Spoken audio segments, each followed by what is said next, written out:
शरीर आपण दुर्बल हो जाउची क्षीण हो जाउची आपण हालिया लगुची आ मन रखिए गोटे उपचार करंतु रक्त शिमुड़ी फूल को क्षीर संगे बाटी घी और महू संगे मिसई 1 मास खाइले आपण पूरा बलवान हो ये शास्त्र लगी ये जगार मिथ्या कथा नुहे आपण शुक्र वृद्धि आपणकर जो मैंने इम्पोर्टेंट अच्छा से माने भी जदि यही कार्य करती ये उपचार करती नंपुसक बोली आपण जहाँ को कहते जदि ये माने यही कार्य करती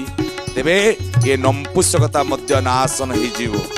आपणकर अनेक शरीरगत दुर्बल जहाँ वर्णना करें दुर्बलता अर्थात नाश हब नाश हब नाश हब आउ गोटे उपचार मध्य अच्छी शिमुली गछर चेर